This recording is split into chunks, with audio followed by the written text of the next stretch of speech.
Bem-vindos à terceira parte de A Arte da Guerra, desta vez para irmos muito próximo até Castelo Leão, perdão, para podermos falar um pouco sobre as eleições que ali foram antecipadas, as eleições regionais, e onde aparentemente o PP contava ter uma expressiva vitória que acabou por não acontecer. A vitória foi do PP, mas não tão expressiva quanto isso.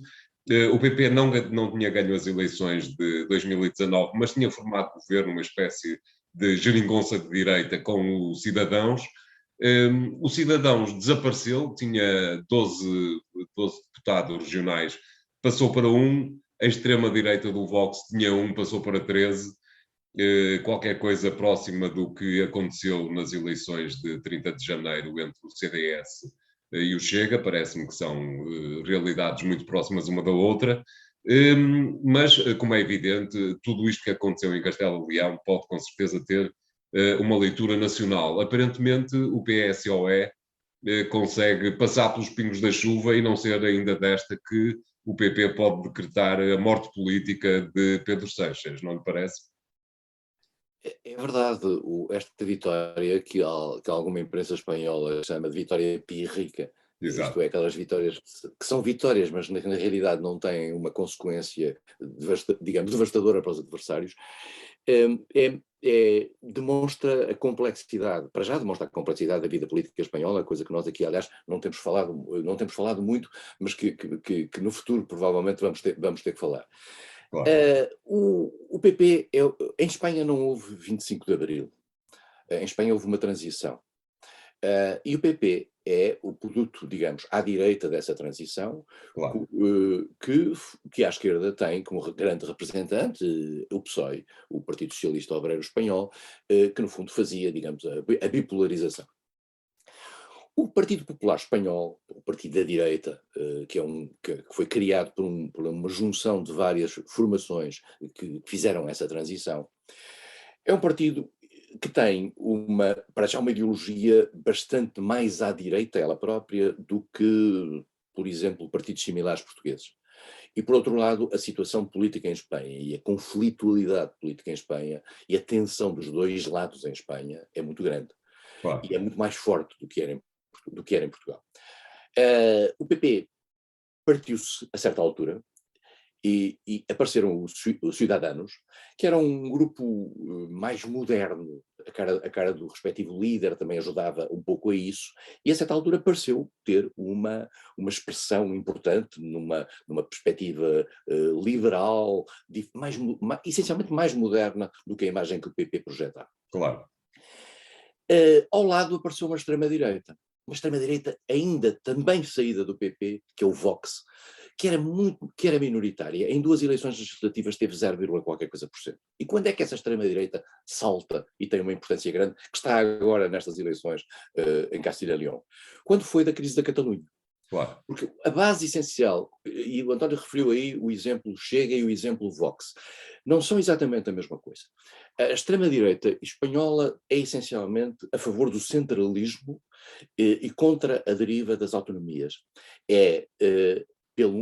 Tem uma ideologia conservadora, radical, tradicionalista, católica, anti-movimentos LGBT, contra o casamento do mesmo sexo, contra os imigrantes de uma forma muito, muito clara, que aqui pode haver pequenas similitudes.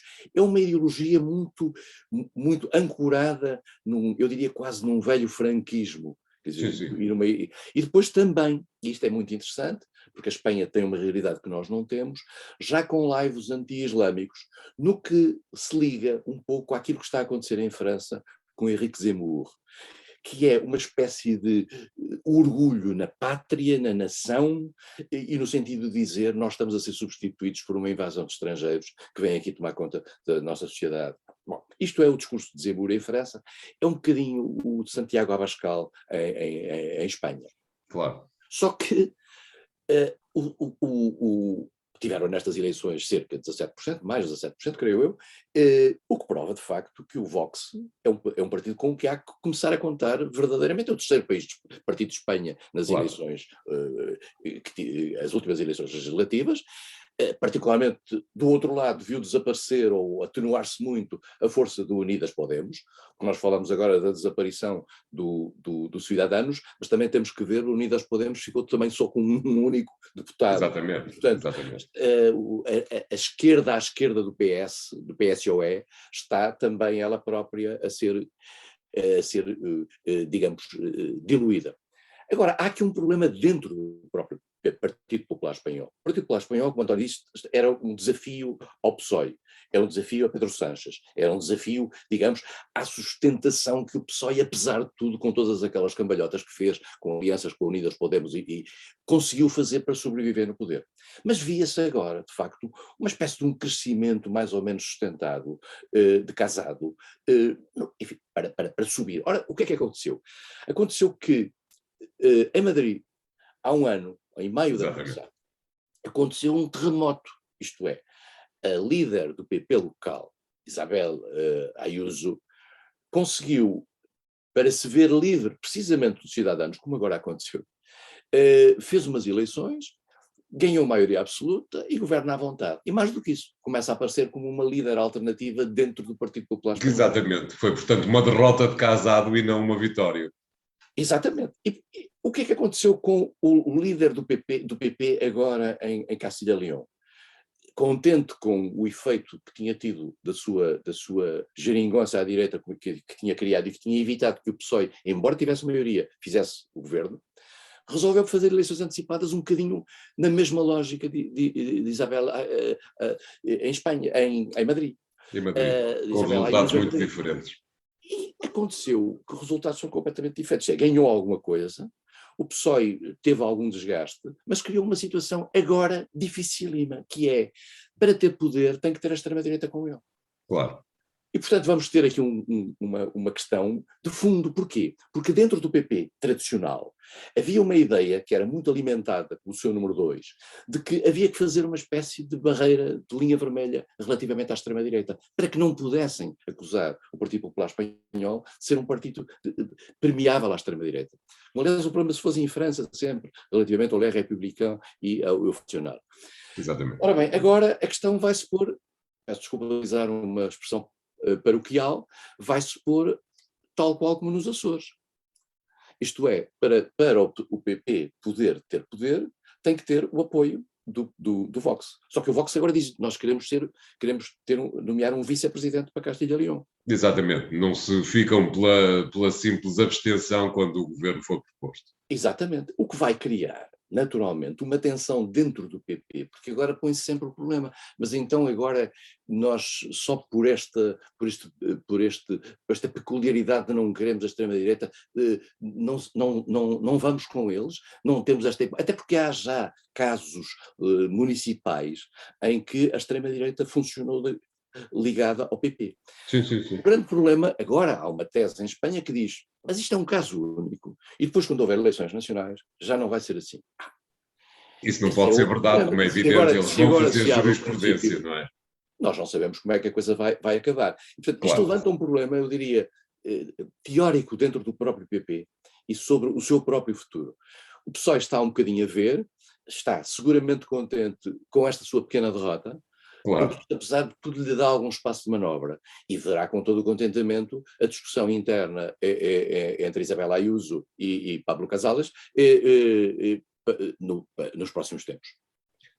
Faço-lhe uma pergunta rápida que tem a ver com isto, como é evidente, mas que talvez possa ser extrapolado para outros países, que é o seguinte: quando é que lhe parece, ou se é que lhe parece, que algum dia a direita tradicional, conservadora, alguma dela democrata cristã, quando é que vai finalmente acabar por aceitar coligar-se com a extrema-direita? E eu recordo que, bem, estamos a falar de um caso destes, o Sr. Embaixador recordou também o caso dos Açores, e eu recordo um terceiro caso que aconteceu já na Alemanha, onde o PP, a CDU chegou a ter uma coligação regional com o partido de extrema-direita alemão. A AfD de extrema-direita. Exatamente, que acabou até com a demissão da presidente da CDU na altura.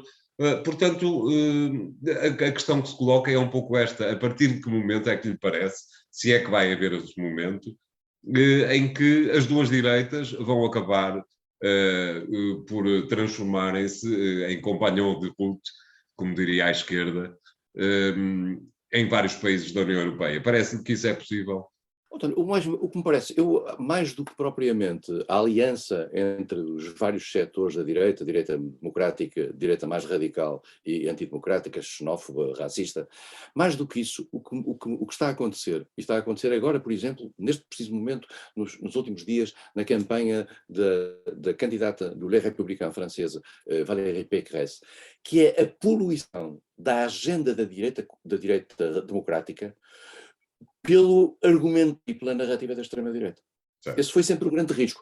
Já tinha acontecido ligeiramente com Sarkozy e com Fillon, em particular com François Fillon. E agora parece estar a voltar. Pécresse já fala da criação, da possibilidade dos muros nas fronteiras, já fala do grand remplacement, que é a substituição das populações, etc. Mas está a ser um bocadinho colonizada por esse discurso. Eu penso, eu acho que é gravíssimo ver uma direita que tem essa tradição que o António disse, democrata cristã, liberal, uma direita que em particular, por exemplo, em França, fez sempre uma grande linha de diferenciação em relação a Jean-Marie Le Pen. Porquê? Porque era o tempo da ocupação, porque era o tempo do colaboracionismo, etc. Na Alemanha, a coisa foi ainda mais longe, e eu diria até de uma forma muito nobre, que foi algo que levou ao ponto da AfD estar em declínio e deixou de estar no Bundestag. O que é extraordinário. É preciso também percebermos que a CDU tem sempre dentro de si uma ala mais à direita, que é a CDU bávara, a CSU. Exato. E a CSU faz sempre uma espécie de tendência dentro da CDU, por isso é que aquilo se escreve CDU/CSU, porque a CSU faz sempre, digamos, a ala mais conservadora, mais católica, mais de valores, e a CDU dá um ar mais liberal, que a senhora Merkel, aliás, conseguiu sempre dar esse ar mais liberal, e mais do que isso, e fechar o caminho a que alguém da CSU tomasse o poder dentro da CDU. Exato. Muito bem. É um assunto ao qual voltaremos com toda a certeza. Agradeço ao Sr. Embaixador Francisco Seixas da Costa, e o Arte da Guerra fica por aqui. Para a semana voltaremos com 3 novos temas. Até lá.